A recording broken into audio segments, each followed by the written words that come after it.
It is a compilation of quotes from Srila Bhaktisiddhanta Saraswati Thakur,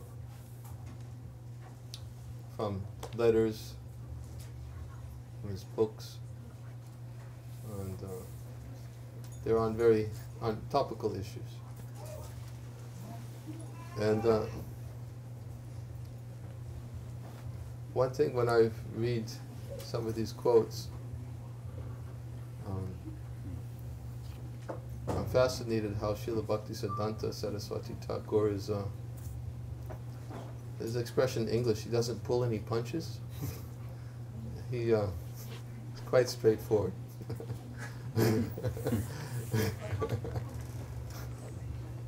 And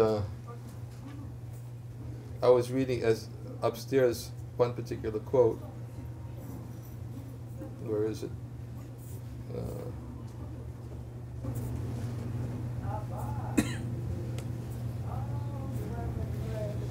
It's relevant,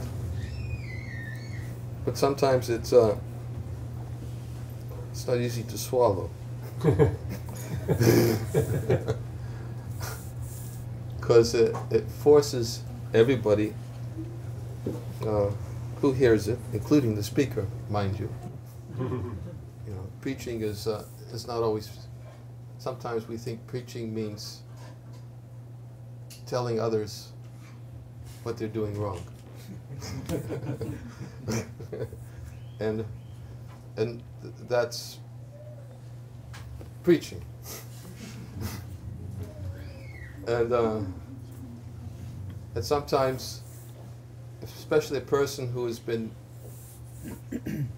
acclimated to feeling himself to be a preacher, he takes it sometimes as his responsibility as a preacher to help others by pointing out what they need to hear. You might have heard by Sheshaka Prabhu, I think he quoted me. I think it was on,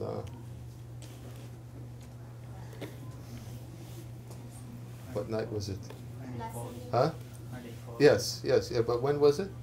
Monday. It was Sunday. Yeah. It was Sunday, yes. Yeah, he quoted me as saying that tendency is to find faults in others because it's easier to see the faults in others than to see it in ourselves. And when I was sitting and speaking to him at Nitin's house, and I told him that I said that to him. He said, "Wow!" He pulled out his book. He said, "I'm going to write that one down." Wow! That's by Sheshika. Wow! And I guess he memorized it because he quoted it on Sunday night. But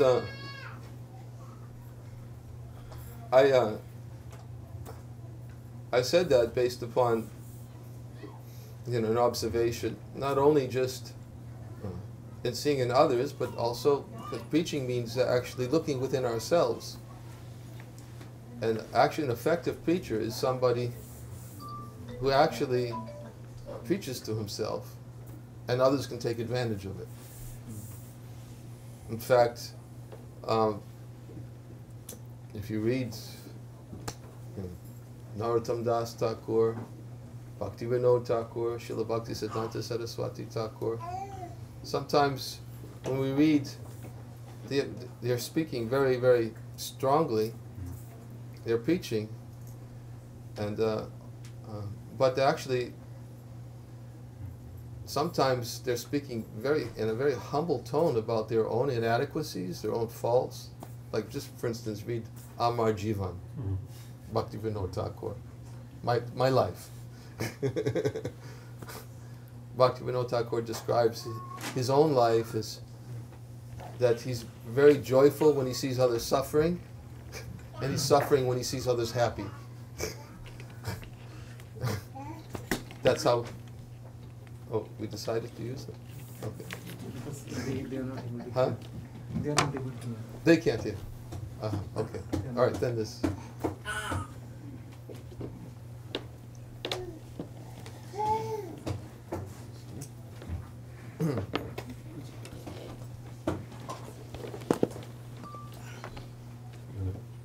You gotta show them. The tripod is lifted up, yeah.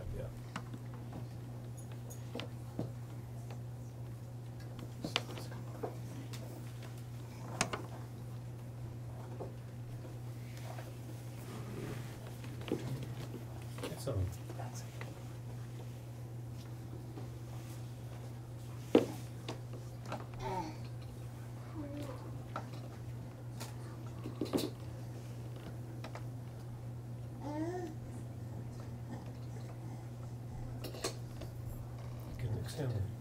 Extend the. I have bad experience when people are adjusting microphones close. Yeah.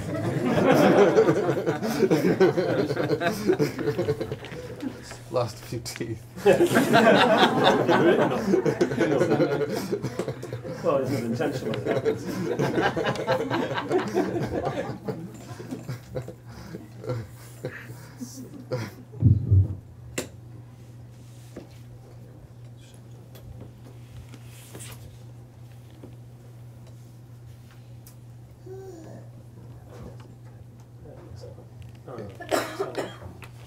Hare Krishna. Does that make any difference? You can put it closer. Yeah. Okay. Is it on? That helps. I don't think there's anything wrong. No, no. Okay. Should I just put it to that side and do one thing on? This one. Yeah.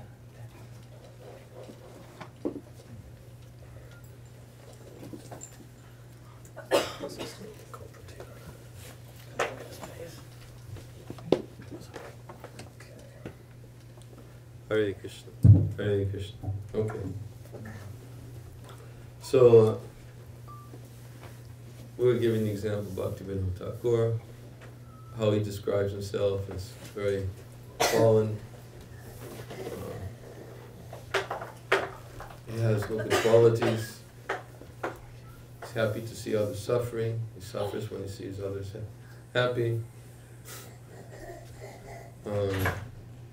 And Narottam Das Thakur describes himself, he has no attraction to Lord Chaitanya Sankirtan movement. Better he would have died. And because he has no taste for the holy name of the Lord. And sometimes we may question, why is it that such elevated Vaishnavas are speaking in such a way? But actually, one of the characteristics of an elevated Vaishnava is that they actually think themselves fallen. They actually feel, if you read Brihad Bhagavatamrita, and especially the first part of Brihad Bhagavatamrita, when Narada Muni is traveling and coming in contact with many elevated Vaishnavas, one after the next, trying to find who's the greatest recipient of Krishna's mercy. And every Vaishnava he goes to says, I've been told that you are the greatest recipient of Krishna's mercy. And every one of them, Brahma, Indra, Prahlad Maharaj, Hanuman, Pandavas, went to every one of them, and every one of them felt that characteristically the nature of their love for the Lord is that they felt themselves inadequate in receiving the mercies of the Lord. They felt that they didn't have enough love for the Lord, and they felt they weren't doing enough service for the Lord. And every time Narada Muni would glorify them for some outstanding quality that was recognized by others, they would always turn it around and present it in a way that actually it's been misrepresented, and this is the fact. And they just present it in a completely different way, and it wasn't because they were pretending to be humble. Humility is sometimes even a person can become proud of his humility. And sometimes people try to project their humility as an attempt to be recognized. But these qualities displayed by these Vaishnavas is that they genuinely felt, that when they looked within themselves, they couldn't see any good qualities, and they felt that they had inadequate love, and they were not qualified for Krishna's mercy. And these are elevated Vaishnavas. And they're not just doing it just to teach an example. They're actually thinking that way. And so therefore, if they're thinking that way, what about us?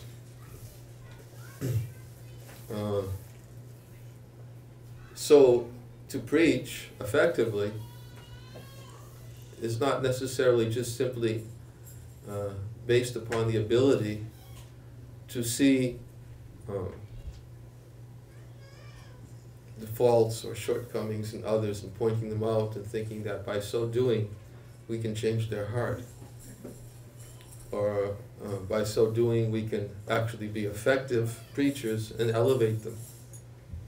Prabhupada would oftentimes even quote, "Physician, heal thyself."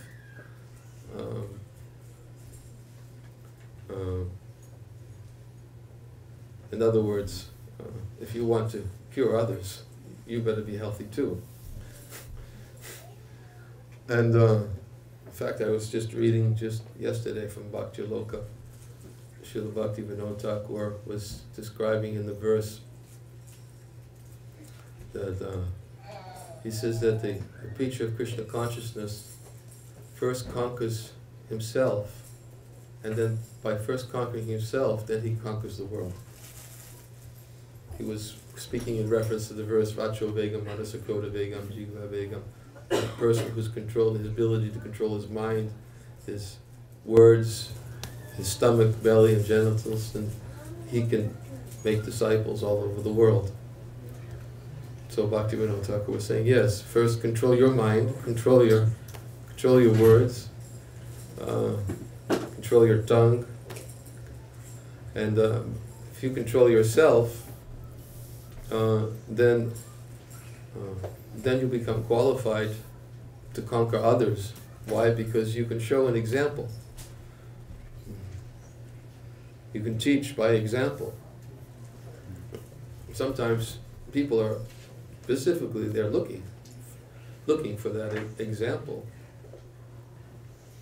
Sometimes I hear devotees say that it's difficult to go out and preach because when I go out and preach to others, I'm afraid of what they might see. They may come back to the temple and see something that's completely different from what I've told them, or something to that effect. And therefore they don't have any enthusiasm to preach because they feel that the example is insufficient. So without example, it's very difficult to be effectively preached, and for that very reason, we understand that's why Lord Chaitanya appeared. He appeared because he realized that if I want to preach effectively devotional service, I want others to actually to be able to come to the platform of devotional service, which I had previously come to show as Krishna and display in this world. But if people really actually want to come to the platform of devotional service of that standard, then they have to see somebody who's teaching it by their example. If Krishna doesn't teach, he's God. He doesn't teach it by example, because he's God. Therefore he had to come as a devotee to teach by his example. God assumed the role of a devotee, because that's what's needed in Kali Yuga. Kali Yuga, you have to see an example. Because the tendency, of course, and especially one of the symptoms of Kali Yuga, is that men are quarrelsome, lazy, misguided, and unlucky, above all, always disturbed. The tendency is to, to look and to see, faults in others. But, and then you'll hear so many devotees. I remember I was just talking with my godbrother Guru Garanga Prabhu the other day, and he's not associated so much with devotees in recent years, although he and I keep in regular communication, and we always try to meet with each other. So we met. He happened to be flying from Brazil to New York to Berlin, and he happened to arrive in New York the same day my flight arrived in New York, so we connected. And we spent the evening together, and devotees in whose home I invited him to come to, they were asking, can you tell us stories about Prabhupada? Because he associated with Prabhupada. And he immediately started telling different stories about Prabhupada. And he said that what really attracted him, and one of the devotee asked him, what is it that attracts you? What is it, the most attractive thing about Prabhupada? And he said the most attractive thing about Prabhupada, he was authentic through and through. This is let's say, what you see is what you get. He said that's what attracted him about Prabhupada. He said Prabhupada was such a perfect gentleman, so kind to everybody. And he told a story I never heard before. It's a wonderful story. Wonderful story. I'll tell it.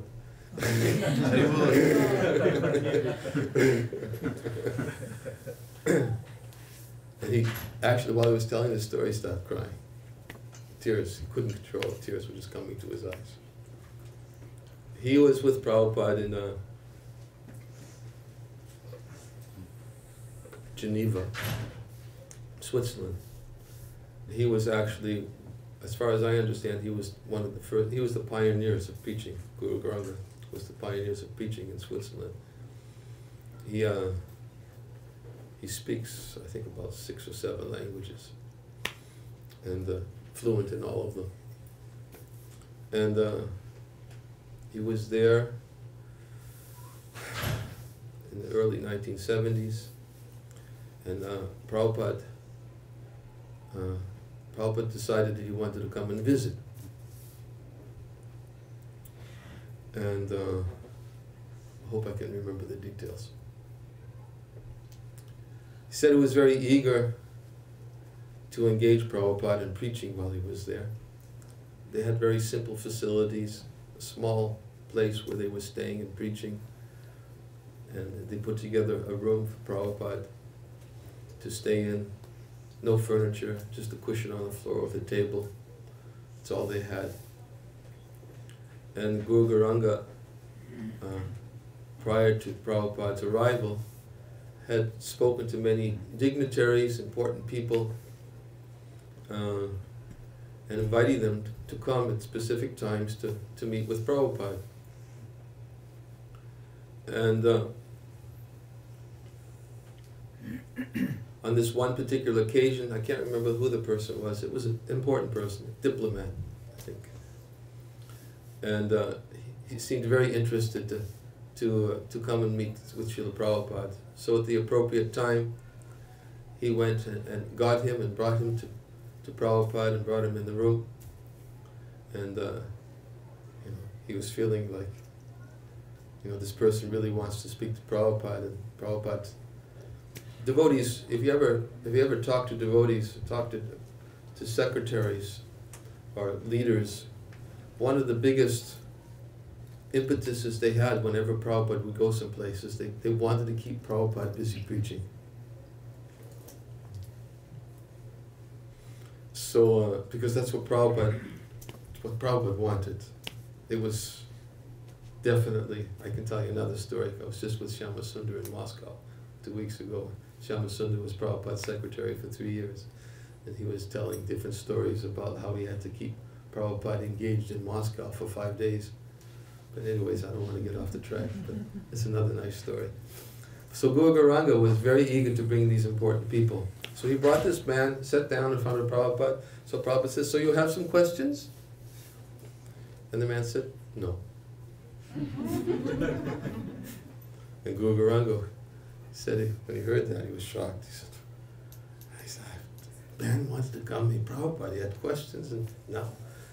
He was completely embarrassed. I said, what are we going to do? You know. So Prabhupada asked one more time, no more questions? You have no questions? And the man said, no. So Prabhupada just, he said, Guru Gauranga said, Prabhupada just looked very calm. And he said to Guru Gauranga, he said, bring the harmonium. So Guru Gauranga brought a harmonium, and Prabhupada just started playing on the harmonium and started chanting. 5 minutes, 10 minutes, 15 minutes, 20 minutes. He was just sitting there chanting. And he was looking at this man who he had brought, and he didn't go anywhere, he just sat there. He was describing how the man was just, he could just, by looking at the expression in his face, he was totally captivated by the sound of Prabhupada's voice. It's just, he said he was mesmerized, hypnotized, and just sat. And Prabhupada went on for 25 minutes and just chanted.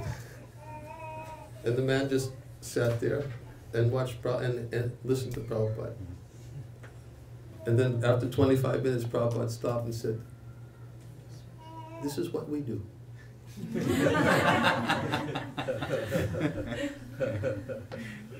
And then Prabhupada turned to Guru Gauranga and said, give him some prasad. And that was it. Prabhupada was not disturbed. He's not pretentious. You know, you could think, you know, this important person comes, the person has no questions. And, you know, Prabhupada would get angry, disturbed. We would bring somebody here. He just sat and chanted Hare Krishna for 25 minutes and said, this is what we do. And didn't even ask, you have any questions now?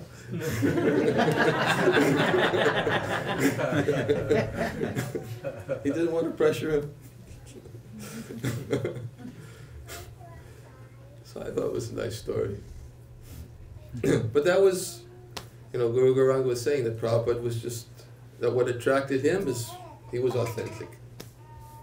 You know, he was ready just to teach by his example.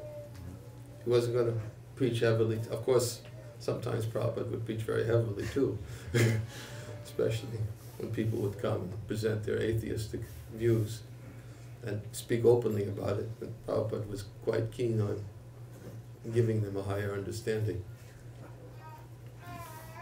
But he'd always do it in such a way that persons would just be totally disarmed. And they would like it. So, example. Prabhupada was that example. And when you see an example, obviously it's Prabhupada even said, example is even more important than precept. So,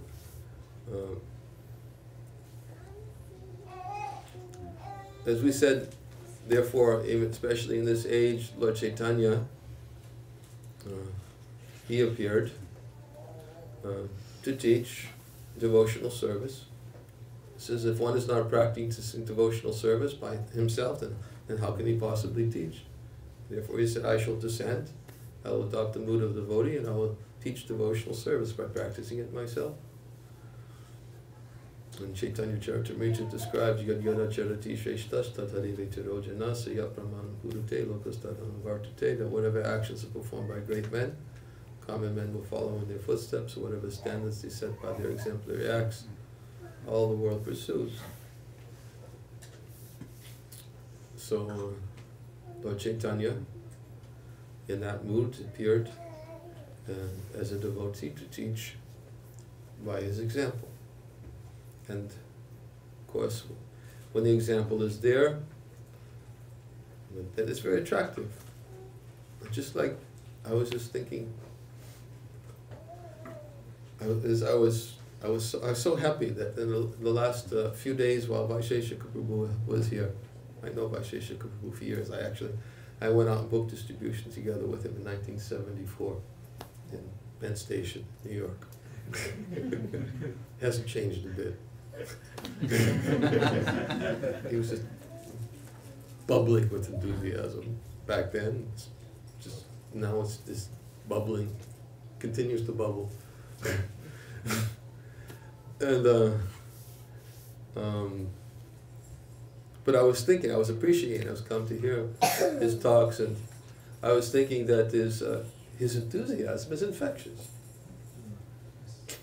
right? If you want to taste, if you want to relish devotional service, if you want to taste it, and you want to experience enthusiasm and get some conviction that yes, you can be happy in Krishna consciousness. Because sometimes people doubt, right? I hear about this happiness in Krishna consciousness, but it's fighting, and so many problems, and people when they sit down, they talk to each other, that this problem, that problem, you know, they did this, he did that, she did this, and you know, I don't want to go to the temple anymore, and you know, I have this problem and that problem, and every time I go there, this happens and that happens, and you know, I'm just gonna, you know, so many things. I hear these things.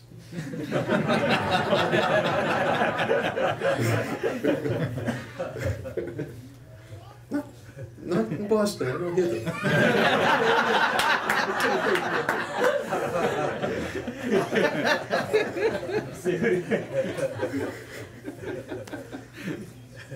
But I hear them sometimes, in other places. Sure, it doesn't exist here. Maybe I just don't come enough. But if you really want, you know, to be convinced that yes, there's some happiness to be had in Krishna consciousness, then be with somebody who's really happy in Krishna consciousness, isn't it? I mean, when I sit and I watch Vaisheshika Prabhu speak, I think, wow. Wow!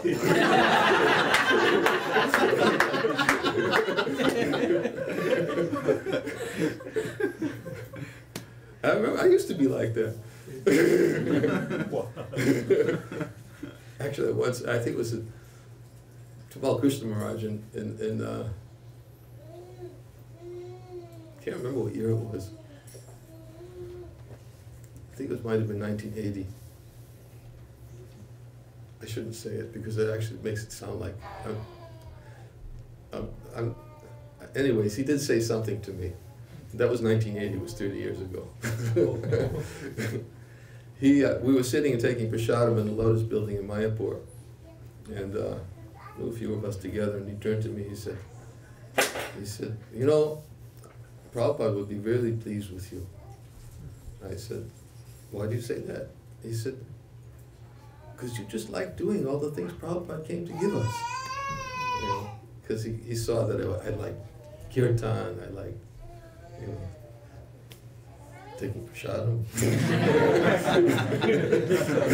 Maybe that's what convinced him.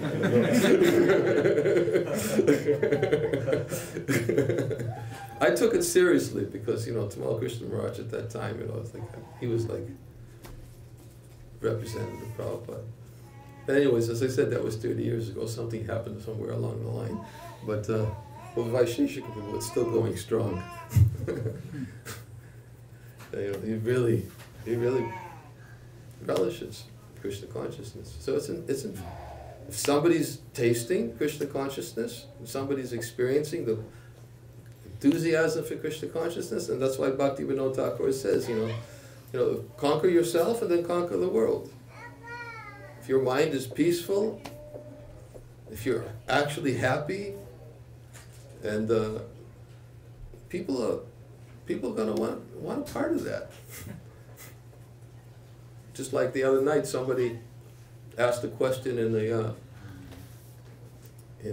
council meeting. I won't say who it was, but it doesn't make any difference really. But somebody asked the question: Should we? Is there a way to put out advertising to get people to come to the temple? To advertise. We need pujaris, we need cooks, and things like that. And there is a way to do it, but I said no. The best advertising that doesn't work. I said the best advertising is if you have nice relationships with the devotees, with one another, word will spread, and devotees will come. You don't have to make any advertisement. This is my personal observation. When the devotees are actually relishing each other's association and really tasting the benefits of Vaishnava Sangha, Vaishnava Seva, it's and appreciating the good qualities in others, and joyful to be in the company of devotees and to serve in the company of devotees. It's infectious. You don't have to put any advertisement on, we looking for this, we're looking for that, can you come this, good job, good payment. People will come knocking down the door. Can I come? Can I come? I want to be a part of that. Yes. It's a fact. So, it's the same thing. If a person is actually done some work himself, on himself, looked within himself, and was busy looking for what he needed to develop, and hurdles he needed to overcome in his own qualities, in his own character, in his own appreciation of Vaishnavas, and looking first for the faults within himself before looking at the faults of others. He's done his work. He's done his work. He's done his bhajan. He's done his sadhana. And as a result of that, develops, Krishna reciprocates, and such a person develops qualities that are attractive. Then people will naturally come and ask, what do I do? I remember I told a story once. I don't remember if I told it here. It's an interesting story. It happened, this experience I had. I was flying from Minneapolis to San Jose. I remember exactly the flight. If I told the story, you can tell me I'd already told. But it was an interesting experience I had this one time. And I was flying on Northwest Airlines. I was a frequent flyer on Northwest Airlines. And they bumped me into business class.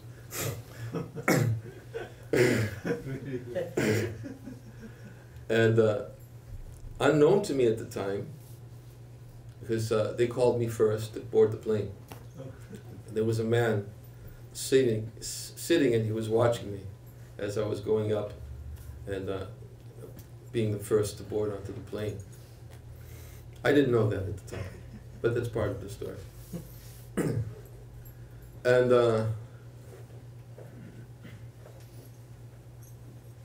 gradually everybody else started to board the plane.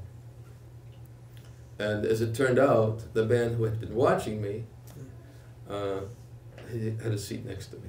Oh. So he just, I remember he put his book, took his book out of the overhead, put his things in the overhead, took a book out, sat down. And announcements, everything went on. He didn't turn to me, didn't look at me, didn't say anything. Plane took off, and he turned to me and said, your sweater doesn't match your clothes. I was watching you. I just thought I should tell you that. So I said, oh, thank you. I didn't know that. I guess I had a red sweater on. I guess it didn't look good with the saffron or something like that.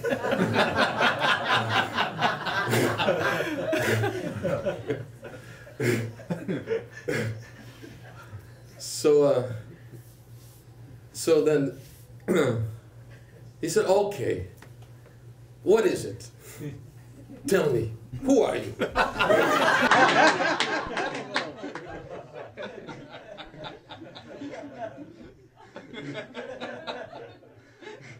Because, you know, he'd never seen anybody like shaved head, you know, the monks, robes and things like this.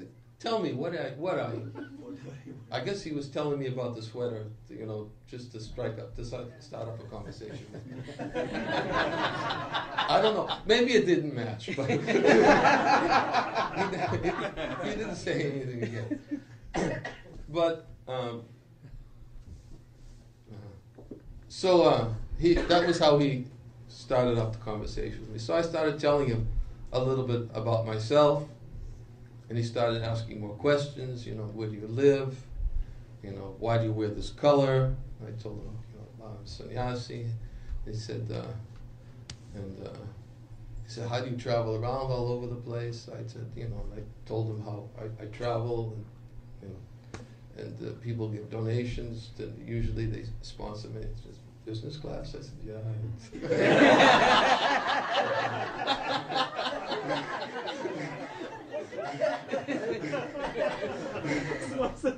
I said, yes, I fly on Northwest a lot. I had a lot of miles, and they put me here. So, okay. And he really had a lot of questions about me. And that part of the conversation went on for about an hour, asking a lot of questions.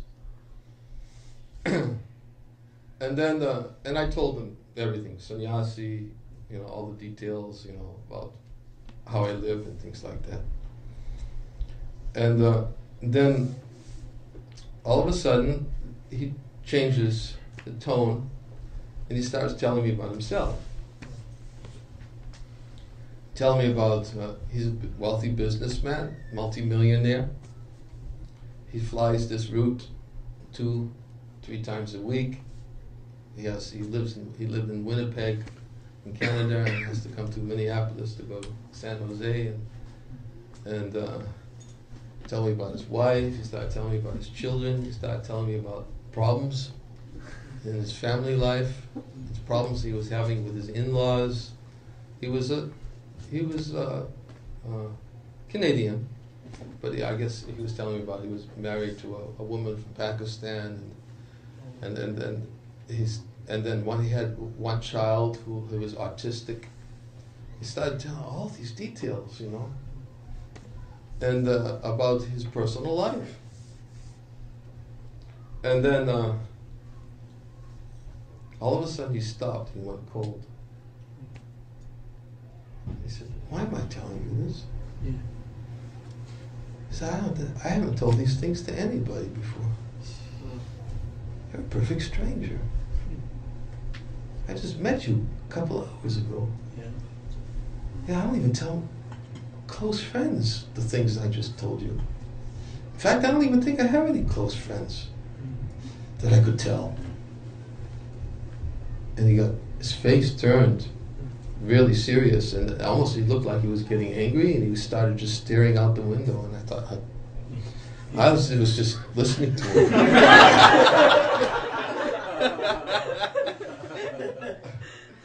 And, you know, I could see that his whole disposition just completely changed. He went cold and just blank. So I thought I should just wait it out. So I waited, 1 minute, 2 minutes, he's staring out the window.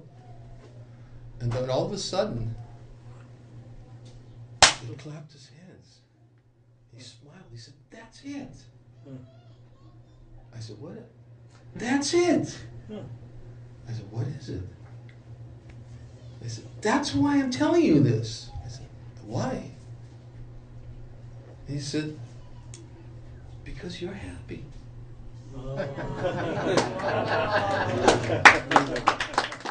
He said, you don't have a wife, Yeah. you don't have a family, you don't have a bank account, yet all your possessions are in your suitcase, and you're happy. Yeah. And then he said, and you didn't even get angry when I told you your sweater didn't match your clothes.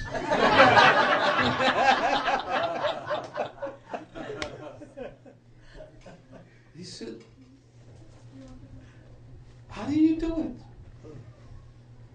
Tell me. He said, I'm a businessman. Tell me how you do it. So I started telling about Prabhupada. And the whole rest of the flight was about Prabhupada and Bhagavad Gita. And then we landed. He turned to me and said, "Look, I'm a businessman. I know when something's valuable. I want that book." I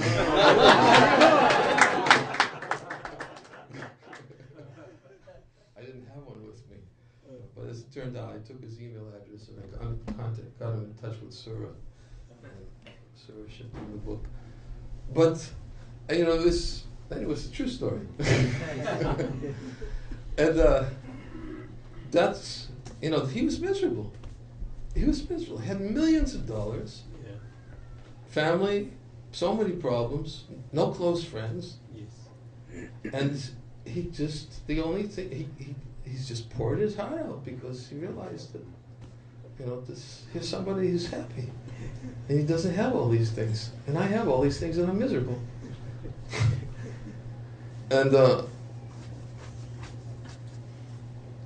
course, it's a very important part of preaching. Is, as I said, that is we have to show by our example that Krishna consciousness works. That we go out and we distribute Prabhupada's books. We have to show by our example that what's in the books is also being practiced. And certainly, individually and collectively as well, we have to look at ourselves and try to look in an honest way to think that if something's wrong, then, well, how can I correct myself to help the situation? Because the tendency is always how to correct everything around me. And therefore, as I said, therefore is when a devotee is a serious sadhaka, he's actually a serious sadhaka, somebody who really wants to preach, but it's a serious sadhaka and is doing the work himself also, and not just telling others. But actually he's looking within himself to see what does he need to do to be the example, so that actually people, instead of having to find faults of others and tell them when they're not ready to hear it, it's much better when they look within themselves and say, hey, you got something I don't have. You got peace of mind. Can I get some of that? Can you tell me?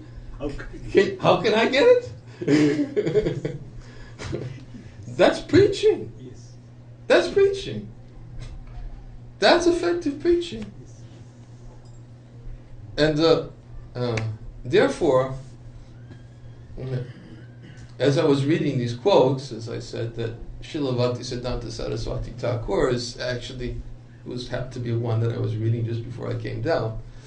He was really putting things in perspective and helping everybody, including myself, because as I said, oftentimes when I'm preaching to myself. And if anybody gets any benefit from it, then I might as well share it. But actually, that's how we have to think, is that, I have to come up to the standard. I have to come up. And then I can preach. Even Bhaktivinoda Thakur in his bhajan, Kavi Habi Bolo Satan Dinamar, he talks about all the work that one has to do to become free from anarthas, clean the heart, and to become, and then at the end he says, Jiva Doya, then I could be merciful and give the holy name to others. That's the end of Kavi Habi Bolo Satan. When I will go out and preach your message sublime, when will that day be mine? So he actually presented things as, of course, Prabhupada didn't wait for us to become pure devotees before engaging us in preaching. He didn't expect that. But he did expect us to be sadhakas. And therefore he wanted us to chant a specific number of rounds a day. He wanted us to develop good qualities. He oftentimes quote the verse, Yasyasti Bhaktir Bhagavati Kinchana Savaya Gunaistata Sarasate Sura. All the good qualities of the demigods, such as knowledge, religion, and renunciation, they automatically become manifest in one who's actually engaged in pure devotional service of the Lord. All the good qualities will develop. And Prabhupada, of course, was very keen in engaging his followers in preaching on his behalf. Preaching on his behalf, and as we said, like anybody who was serving Prabhupada, their enthusiasm they always got was to bring people to Prabhupada. That was their life. Bring people to Prabhupada as the example. Shyamasundar was telling the whole story in Moscow. We just had a very wonderful festival in Moscow 2 weeks ago. It was the 40th anniversary of Prabhupada's 5-day visit to Moscow in 1971. And as most of you know, or should know, that was Prabhupada's one and only visit to Moscow. And he was there only for 5 days, and the only way he was able to get in, Shyamasundar did a lot of work Prabhupada had made a few attempts to get a visa to go to, he really wanted to go to the Soviet Union. And devotees couldn't get him visas, so Shyamasundar was his secretary at that time they were in Mumbai, and he asked Shyamasundar, you try, go get me a visa. And Shyamasundar took a letter that Prabhupada had received from Professor Kotovsky. And in the letter, Professor Kotovsky had simply said that, well, if you're ever this way, look me up. Oh. And Shyamasundar took that letter to the Soviet embassy and said, this professor is expecting my spiritual master, and somehow he convinced the person. He got 3 visas to the Soviet Union. And Prabhupada, of course, was ecstatic. In fact, and then Shyamasundar, as he said, he told Prabhupada, said, the only problem is, he said that we have to leave tomorrow. Prabhupada said, pack my bags, let's go. Dropped everything. And they went to the Soviet Union. So the only thing they had for those 5 days was just one meeting with Professor Kotovsky. They called when he was there and said, well, we're here. And the professor arranged, for Prabhupada to come and meet. And then Shyamasundar was describing how he was in complete anxiety because he knows that he used the word antsy. He said Prabhupada gets antsy if he's not preaching. Antsy. Antsy. Antsy. Maybe antsy, right? No, it's an expression. He used the word antsy, but it means like ants in your pants. Ants in your pants. Ants in your pants.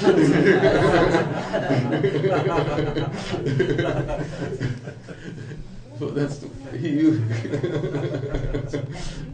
he was basically, what he was saying is that Prabhupada needed to be engaged in preaching constantly, and they only had this one meeting with Professor Kotovsky for a few hours, and he was afraid that if he didn't have more preaching for Prabhupada, Prabhupada would get very disturbed. So he desperate, he had to go out and find somebody for Prabhupada to preach to.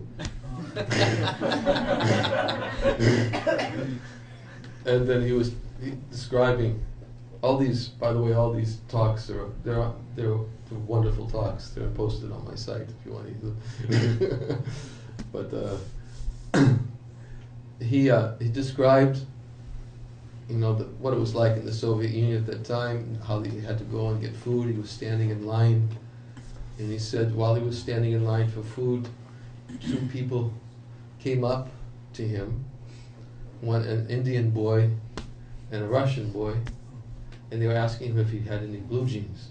Blue jeans. Yeah, the Soviet Union. Blue jeans there. Right. Blue jeans. Big shortage of There was a big shortage of blue jeans in Soviet times, and because the Americans had them, the Russians had to have them too. Everybody looked up to America. Everybody looked up to America. So they were desperate. So they asked Shamasunda if he had any jeans to sell, because they could tell he was obviously not Russian. So Shamasunda said, no. He said, but he started telling him about he had a spiritual master. And he started talking about yoga. And somehow he was able to convince these two people to come back and meet Prabhupada at Hotel National, where Prabhupada was staying. And Shamasunda went on to explain how Prabhupada just was so intense. He said he'd never seen anything like it. In the 3 years he had traveled with Prabhupada, he never saw Prabhupada invest so much in one person. He said, from the moment he entered in, he said Prabhupada was completely charming. He charmed them totally at first. And they sat down, and then Prabhupada started introducing them to basic Krishna consciousness philosophy. And he could, just based on whatever they could take, he was ready to give them more. So he said that the whole day, from morning to night, Prabhupada spoke to them. And then the next day, they came back from morning to night. Prabhupada spoke to him. This one person. No books in the Soviet Union, no preachers in the Soviet Union. The only thing in the Soviet Union was vodka. That's right. I can testify, not that I took it, but whenever I would drive down the streets at night and nobody walked, everybody staggered.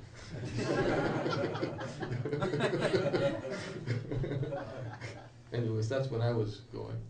And that was 16, 17 years later, the time when Prabhupada was there. But for 2 continuous days, Prabhupada just preached to this one person and gave him everything. And then from this one person, the whole Krishna consciousness movement took root in the Soviet Union. Prabhupada left the next day. They flew to Paris, and this one person, Prabhupada initiated him right on the spot, gave him the name Ananta Shanti, and he actually pioneered. And all the devotees, I said the festival was so nice because all the devotees who came to the festival, 40th anniversary, many of them were the devotees who knew Ananta Shanti. Ananta Shanti couldn't make it. He's 62 years old now, and his mother was, I think she was in her 90s and she was dying, so he couldn't leave the flat. But many of the devotees who he preached to, and with no books, convinced them, and they told all the stories of how he started Krishna consciousness movement and gradually how the books came in and everything. All these stories were being told in our festival 2 weeks ago. And Shyamasunda, who had never heard these things before, he could imagine, he was sitting and he was hearing all these things of what happened, because his intense desire was how to get somebody to Prabhupada, so the Prabhupada would preach to them. And after that, after hearing all these people that came as a result of that one person that Prabhupada preached to, he was so overwhelmed. You can imagine how it felt in his heart, you know. So overwhelmed. He said that, you know, this is what he was living for as Prabhupada's secretary. And therefore he said he never saw anywhere in the 3 years he traveled as Prabhupada's secretary such a manifestation of compassion and mercy and intensity and investment that Prabhupada had done in those 2 days with these Russian boys to start the whole Krishna consciousness movement.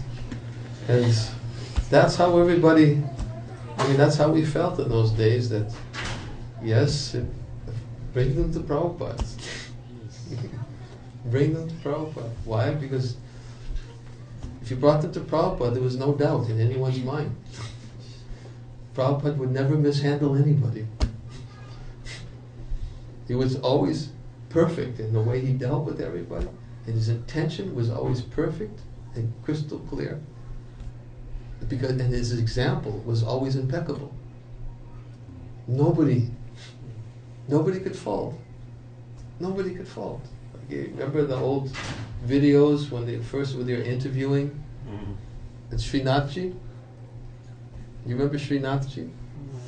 Oh, the memories? The memories. Yeah, oh, yeah, yes. Srinathji Yes. Srinathji was industrialist, Indian industrialist, Dr. Niranjana Swami.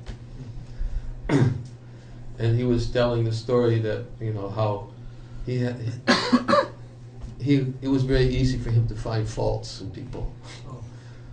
He said, but he had a lot of association with Prabhupada. He did so many things. He said, but as much as I tried, I could not find a fault in him.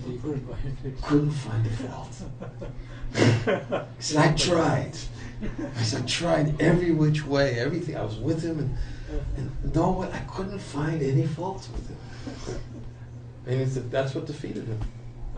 That's what defeated him. He knew that's how he had to become a devotee. So example.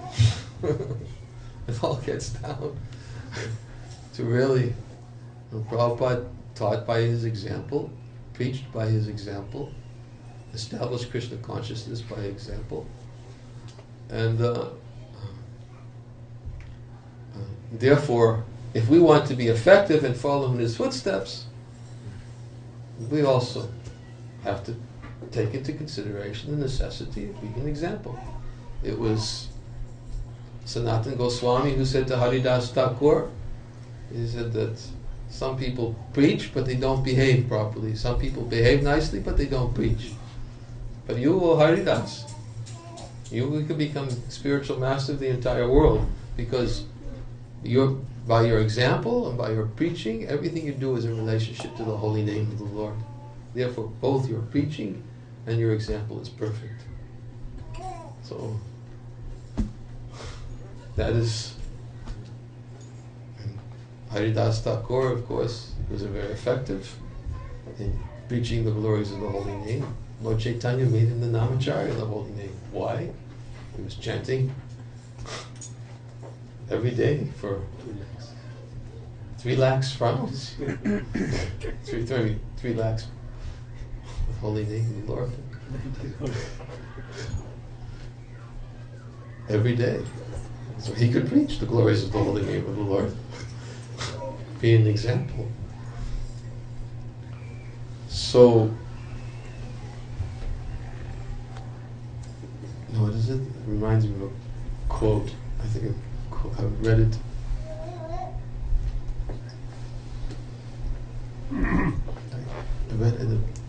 I read it, I can't remember somewhere, but I think it's from George Bernard Shaw. He said, he who can, does. He who can't, teaches. Right? Is that it? Yes, yes.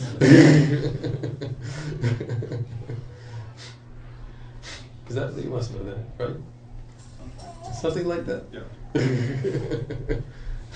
didn't realize it was Shaw that said it. Huh?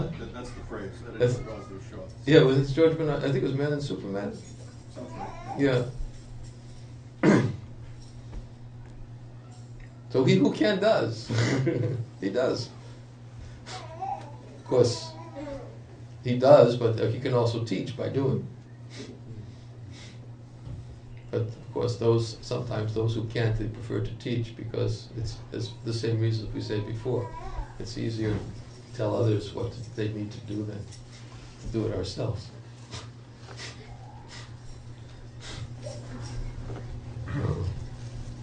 Well, anyways, that's my introduction to the quote. I don't want to forget to read the quote. But the quote's heavy, so maybe that's why I was... Is it 8:30? Sorry. I'll read the quote.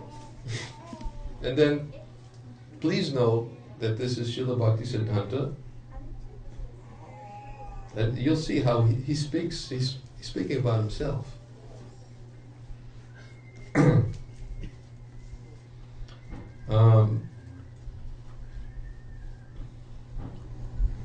The question. This is a book put together by, I can't remember the name. It was a disciple of Srila Bhaktisiddhanta, who took these different quotes of Srila Bhaktisiddhanta, and then he wrote the questions that the quote answered. So the questions not from Srila Bhaktisiddhanta. The questions were written by one of his disciples. Is this Sanya? Is it Huh? Sanya? No, it wasn't Sanyal. Vidya, I can't remember his name. I probably have it in the front of the book, but if I go to the front of the book, I'll lose my place. So the question is anger towards those envious of devotees a limb of devotional service? The answer I didn't get it.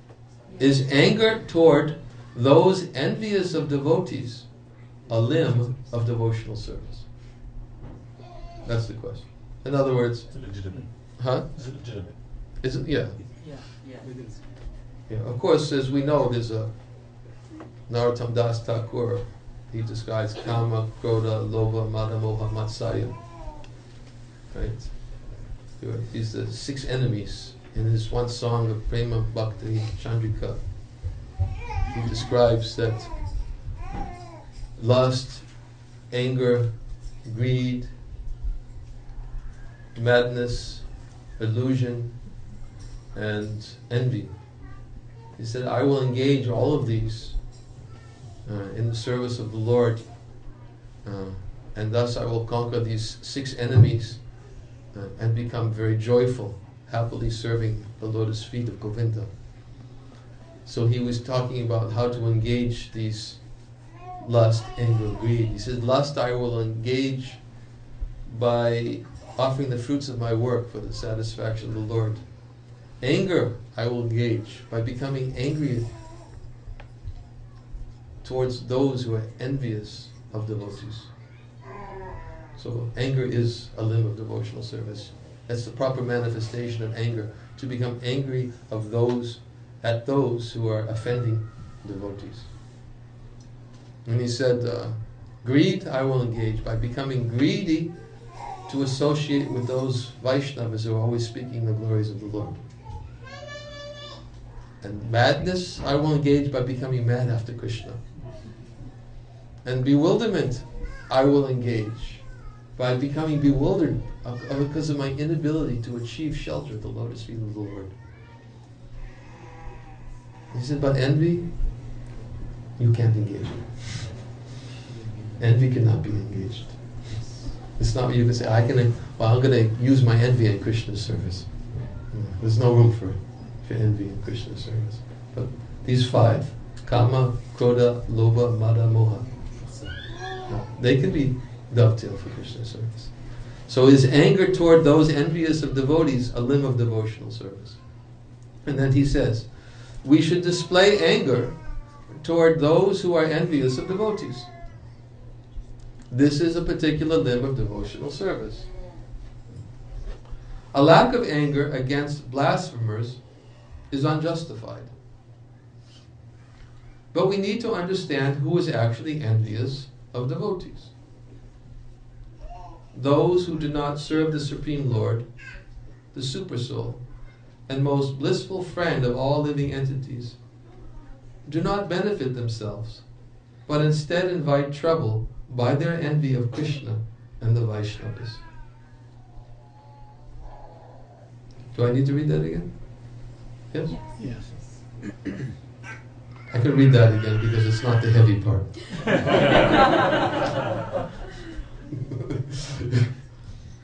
But we need to understand who is actually envious of devotees. Those who do not serve the Supreme Lord, the Supersoul, and most blissful friend of all living entities, do not benefit themselves, but instead invite trouble by their envy of Krishna and the Vaishnavas. So in other words, what he's saying is, those who don't serve Krishna, those who don't serve the Lord within the heart, those who don't serve Vaishnavas, they're envious. And therefore they're doing an injustice to themselves. Being envious, being unwilling to serve the Lord. So instead they invite trouble by their envy of Krishna and the Vaishnavas. Such people are branded as envious, and we should not show them mercy. These people become intoxicated by worshipping materialists. We should both ignore them and display our anger toward them. But before that, we have to see whether we ourselves are envious of devotees. Whether we ourselves are actually serving Krishna. Or are we serving something else on the pretext of serving Krishna? How much are we attached to Krishna? Are we trying to enjoy the objects meant for Krishna's enjoyment? Does that need to be repeated?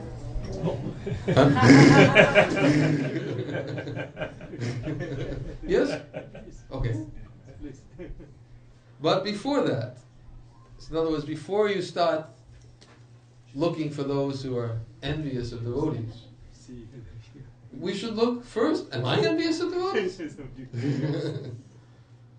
We have to see whether we ourselves are envious of devotees, whether we ourselves are actually serving Krishna, or are we serving something else on the pretext of serving Krishna, which is, sometimes we'll say, oh, we'll use Krishna, I'm doing this for Krishna. Although, we may be getting a lot of benefits from it, and it could keep us going for some time, and we don't get those benefits, I'm not serving Krishna anymore.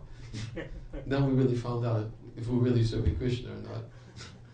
So that's what he's saying.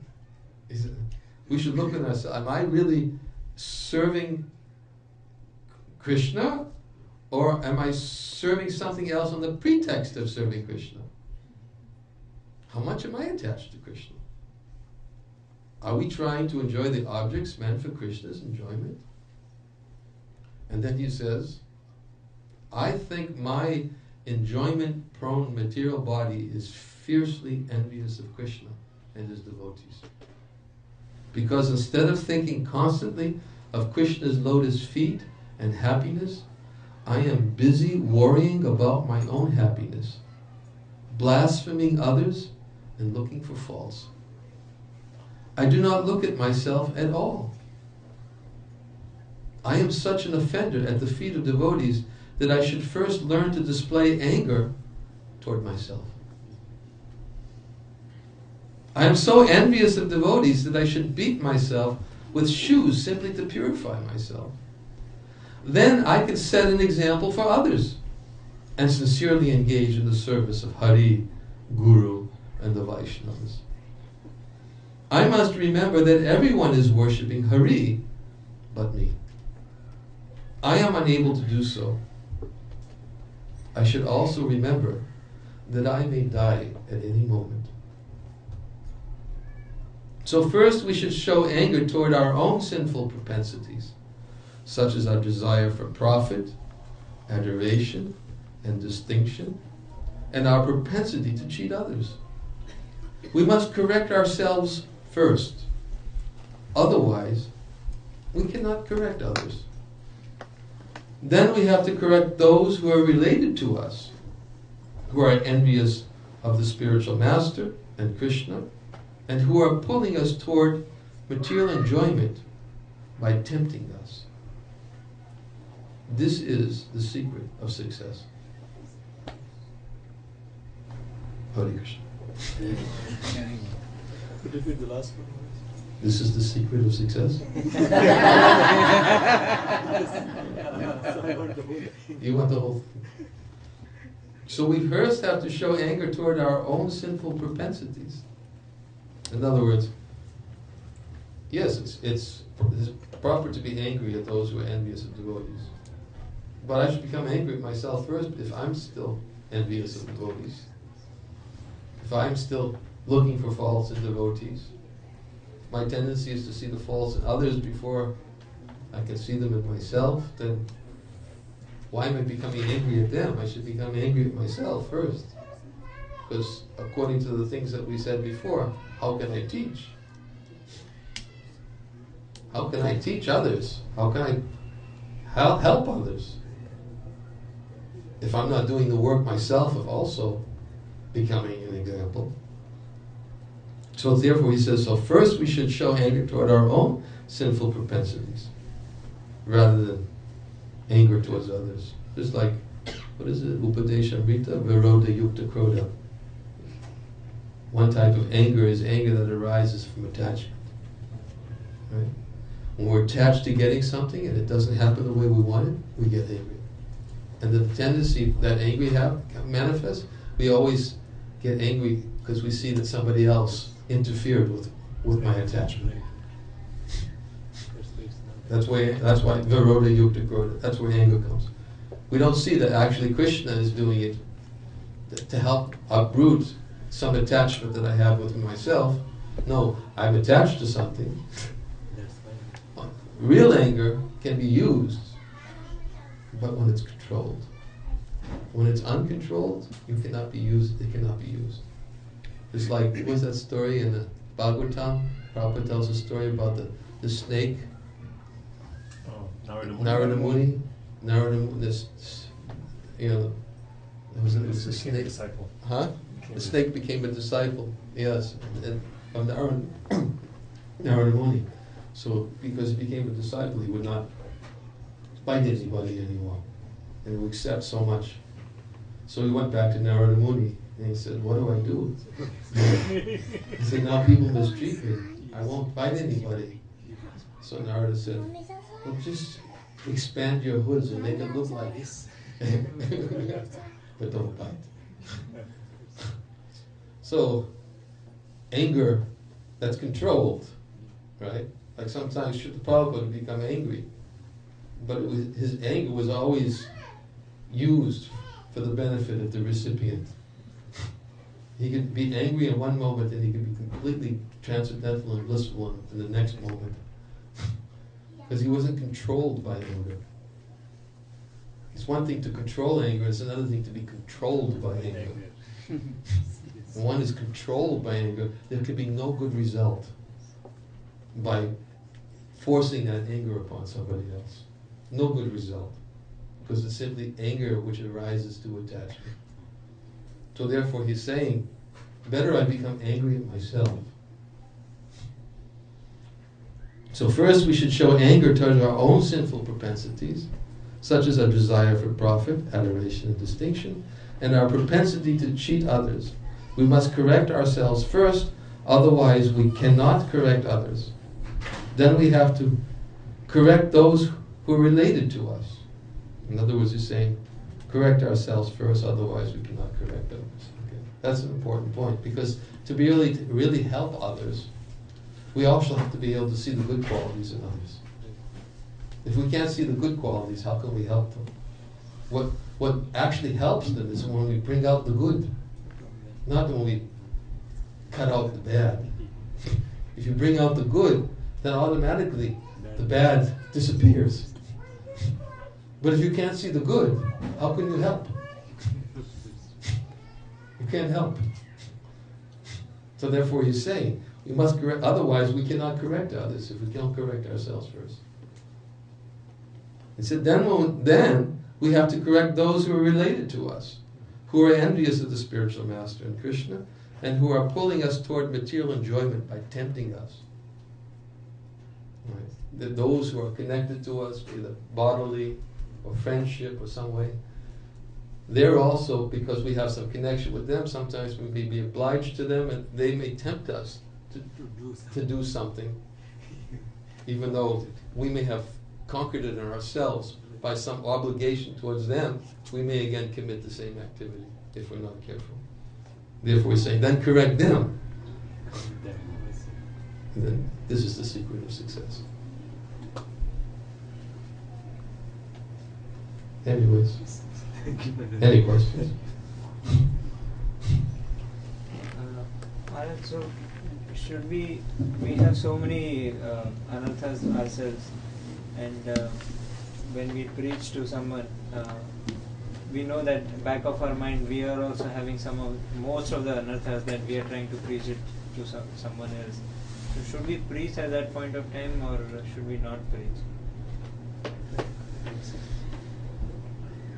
We should, as we said, preach. We can preach to others by preaching to ourselves. Yeah, I mean, we realize that we also have to do our bit, but so we are also trying to elevate ourselves, but there are some things that... If we're not trying to preach to ourselves and not trying to elevate ourselves, then how can we effectively preach? And that's also explained. There's a very nice, I think I have it right here. I can find it if you give me 1 minute. I'll find it. It's a very nice reference from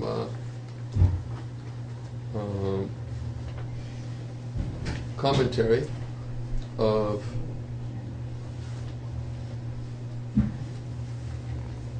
this Jiva Goswami. So according to Srila Jiva Goswami, since a Kanishta Adhikari who cannot properly respect other devotees will certainly fail to offer respects to ordinary living entities who are not even devotees, a Kanishta Adhikari is useless for practical preaching work unless he comes to a higher platform of understanding. That's Jiva Goswami. Useless. If he can't respect devotees, how can he respect non-devotees? Devotees obviously have some qualities which are worthy of respect. And if we can't see that, then how can we preach non-devotees? So he says, if such a Kanishta Adhikari cannot properly respect devotees, then he's useless. Where's So, that from? huh? Where's that from? It's 11th canto Bhagavatam. I don't have the Oh. reference here, but it's 11th canto, I think maybe 3rd chapter, 43rd verse, somewhere around there.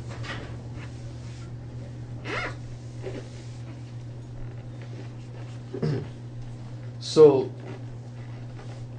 therefore, we have to learn how to associate with devotees. We have to learn how to respect devotees. We have to learn how to see the good qualities in devotees. And in order to be able to do that, we have to be working on our own anarthas. And if we can do that, then we can preach. But if we can't do that, we can't preach. I mean, we can try, but it won't be effective. I mean, when we say preaching, we may bring somebody to a certain point, but to actually help them to elevate them, they have to have association with a higher devotee. That's the only way they can be elevated. They have to have association with a higher devotee. So, therefore, our preaching is like we gave you the example that during Prabhupada's time, we always Prabhupada. We never thought, oh, yes, I want to keep this person, I want this from this person, I want that from that person. A real effective preacher is somebody whose only interest is to see a person's faith grow.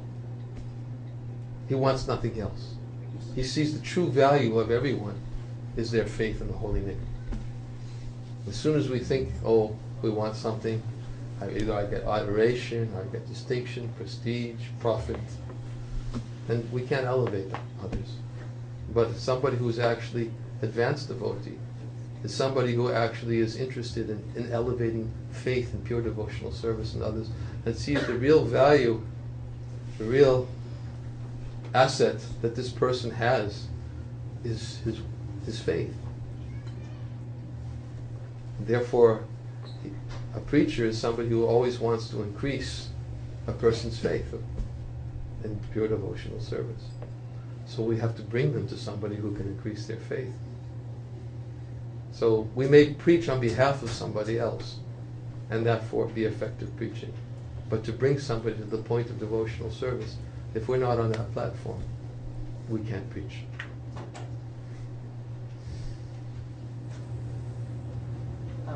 So you're really talking about a range of preaching.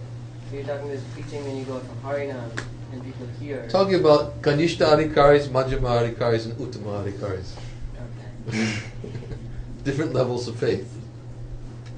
But when we try to purify ourselves, I mean, so, for example, like if you take, I've heard that if you go out on, say, books, and when you give, even if you take like a newcomer out on books, that person feels that he's purified. Or if you take somebody for Harinam, the first time he comes to the temple and sees going to go for Harinam, that person feels purified. But that's preaching. I mean, that's preaching, and it's taking towards Prabhupada. Taking towards Prabhupada. So What can you tell me what point you are arguing against? No, I'm saying that. I'm not arguing. I'm just saying that I kind of got confused a little bit about. Person can't preach? About Yeah, Jiva Goswami's quote? No, like person cannot preach, but person can.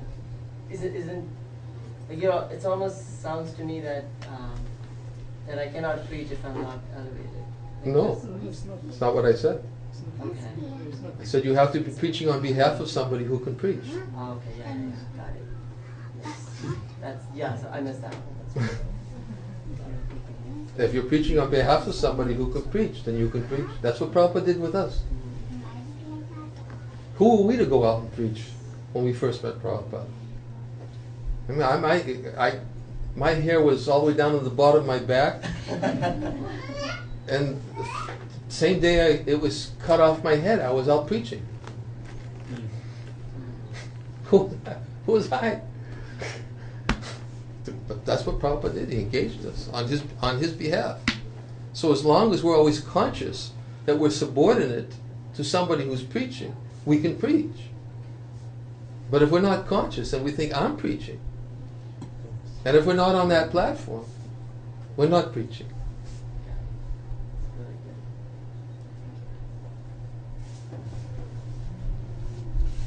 So you're saying, just on this point, we're preaching to ourselves. So does that mean that we should choose topics that we need to hear? And Why not? And then, I mean, that should be the first step in picking a topic. That should be the first step, but in other words, it's not that we only have to exclusively pick topics that we need to hear, but we should speak on topics that we have some realization about because of having dealt with it ourselves. Because when there's realization, then others can understand. But if it's simply theoretical and academic, it's nice. Yeah. It's nice. It'll entertain your audience. But they'll go out when nothing will change. They'll come back the next time the same. But actually, devotional service is meant to be expanding, increasing. So if we have realization, then we should share that. I guess realization means also the struggles we have with a particular. Yes. Yeah. Okay. Yes. So, you talked about how you give the example of pujaris at the temple, if they themselves set the example of how happy they can be in Krishna consciousness, that would naturally attract other people. Or if we work on ourselves and set a good example, then we'll set the example, and our family members will want to become Krishna conscious too. But you also mentioned that sometimes it's easier to fault find than to work on yourself. And I think, thinking of the businessman, I think that on some level he knew, or we all know, what we need to do or what we need to work on. It's just that we don't want to face it. But how do you, using the example of the businessman, maybe he might have the realization that, okay, maybe I don't need to become a sannyasi, but maybe I need to simplify, or maybe I don't need to live on an airplane to make millions. Maybe I don't need these millions. But if he starts thinking of these things, or anyone starts looking at themselves, there's this, I think anyway, there's fear of the unknown, because you haven't done it before, and you have your security blanket. So how would you tell someone to let go of that fear so they can improve themselves?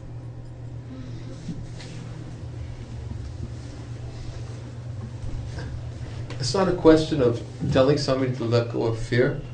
First, you have to tell somebody that you have to give somebody a sense of security in you before you tell them to let go.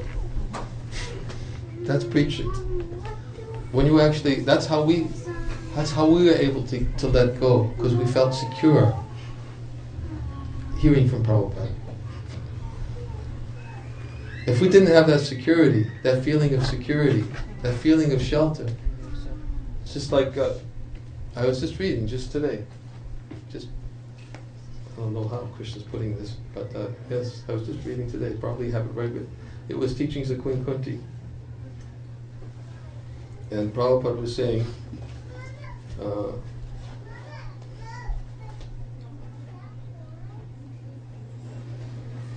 He says, a living being is finished as soon as there's nothing to possess. Therefore, a living being cannot be, in the real sense of the term, a renouncer. A living being renounces something for gaining something more valuable. A student sacrifices his childish proclivities to gain better education. A servant gives up his job for a better job. Similarly, a devotee renounces the material world not for nothing, but for something tangible and spiritual value. So, if you feel that you're getting something tangible of spiritual value in your association of devotees, particular devotee, you're feeling some security that's coming in that relationship, then you already have a glimpse of what's better. Then you can renounce, because you know there's something better. But without knowing what's better, it's not a question of somebody telling you, give it up. How can you give up if you don't know there's something better? But as soon as you taste or get a glimpse that there's something better, nobody, as Prabhupada says right here, he said, therefore a living being cannot be in the real sense of the term a renouncer, because he has to possess something. So, I want that. Well, if you want that, but somebody may say, well, if you want that, here, but well, I have to give something up. It's like what Prabhupada says, like if a child's attracted to playing with knives, if you try to take the knife away from the child resistance becomes more dangerous. But if you hand the child a colorful toy, he drops the knife and takes the toy. You want the toy? Okay, well, the knife is dangerous, but no, you can't. Child will resist. Same principle. So it's not a question of giving up. It's a question of actually getting something of greater value. And how do you get something of greater value? You have to associate with those who have something to give of greater value. And when you feel secure, that there's something to be had, then you're ready to make the next step to get it. Isn't it? And anybody who tells you give up without giving you something to replace it, you should be careful. Yeah.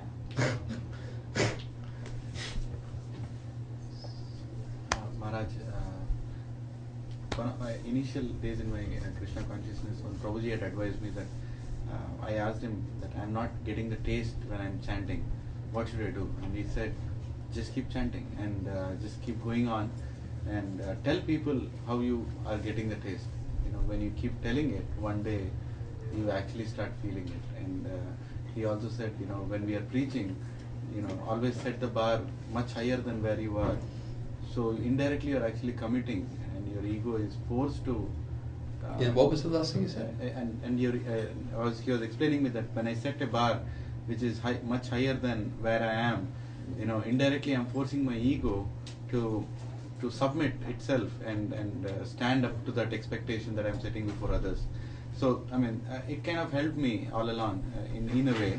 But when I heard from you today that, you know, it's always first to reach a level and then talk about it to others. So I'm a little confused about it, you know, how to balance it. It's not, you could set the bar higher, but as I said, if you're associating with somebody, another way to set the bar higher is by associating with those who are more advanced and serving them. That's another way to set the bar higher. The tendency is sometimes when we find our comfort zone in devotional service, we'll surround ourselves with people who make us feel good and cushy about our own level of advancement, so that we won't want to set the bar higher. Right? So, but when we associate with those who are more advanced, we hear that there's a higher level to go to, and we can serve them. So, by preaching on their behalf, we can preach. Then you can preach beyond. But we have to preach on their behalf, not on our own behalf. So that's how you can do, even though you may not be fully realized. But of course, it's always good to be moving forward ourselves and to be looking within ourselves and to be improving ourselves. It's always good to be doing that. That's a sadhaka. Somebody who's actually practicing devotional service is somebody who's always working on themselves.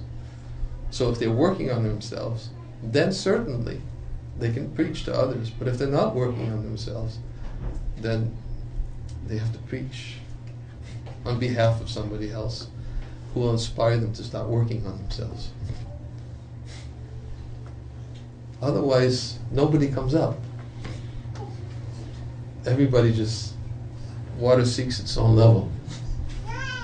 And everybody thinks it's all, Krishna consciousness is all one level. But it's not. We're all meant to make progress. And if we don't associate with those who are higher, we'll never aspire to make progress ourselves. And that's preaching. Why do you think Krishna says, Yaidam paramam guryam mad bhaktesha vidyasasi? For one who explains the secret to devotees, for him devotional service is guaranteed, and in the end he comes back to me. Nachatasman manusheshu kashtin me priya kritama. There's no servant in this world who is more dear to me than he. Krishna says, one who preaches this confidential message to devotees. So, preaching also means to devotees. And we have to associate with devotees who are more advanced. And when we associate, we desire to become more advanced. And then we preach to others and bring them to a higher level by bringing them to the association of devotees who are more advanced. And then we can effectively preach. But we can only be as effective in our preaching as advanced we are. Prabhupada says that in the Isha Upanishad. have to increase our sadhana. So we always keep on increasing It our has to be sadhana. sadhana, yes. I think it's getting late. I mean, it's a weeknight, isn't it? In Chaitanya Charitamrita, saying Chaitanya, যাকে দেখো তারে কহো কৃষ্ণ উপদেশ আমার আজ্ঞায় তারও এই দেশ Chaitanya told everybody to teach Become guru. Krishna Upadesh. That is my order, Chaitanya is telling.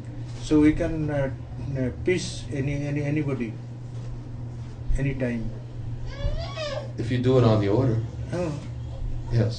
It is written there clearly. If you do it on the order, yes. যাকে দেখো তার Bangla, it is in Bengali language. Yari dekha tare kara Krishna upadesh. Amara gaya guru hai thane desh. Yes, I know the verse. So anybody can peace. On his order. Chaitanya Swami. On his order. Yes, anybody can peace.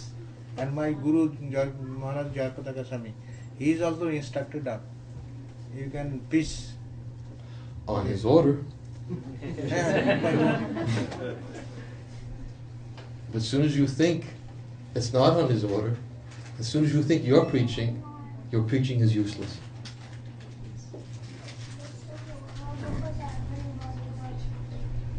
Now we are getting information, getting instruction from Guru Maharaj, then it will be applicable now. But I never said anything different than that.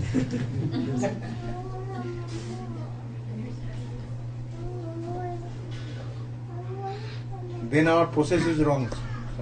Huh? Our process is wrong, procedure is wrong. We cannot instruct anybody. We cannot give Krishna name to anybody. No, I never said anything that you cannot give. I said do it on his order. Be conscious on its order. That it's on his order, yes. Swamiji is given order, our Guru Maharaj is given order. So we should follow, no? Yeah, He's so saying same that's thing. what He's saying same thing. Maharaj is saying same thing actually. I'm saying same thing. Exactly he's saying same thing. But you have to be conscious you're doing it on his order. No. Yes. It is given order. Yes, that I have said. Yes, you have to be conscious that you're doing it on his order. Order, yes. If you're doing it on your own initiative, that's not preaching. If you're doing it on the order, you're serving the higher order. No, Guru Maharaj advice us. He doesn't get it. I don't think he understands. Does he understand English? He's saying the same thing. As per your Guru Maharaj order, you can preach. He's saying the same thing.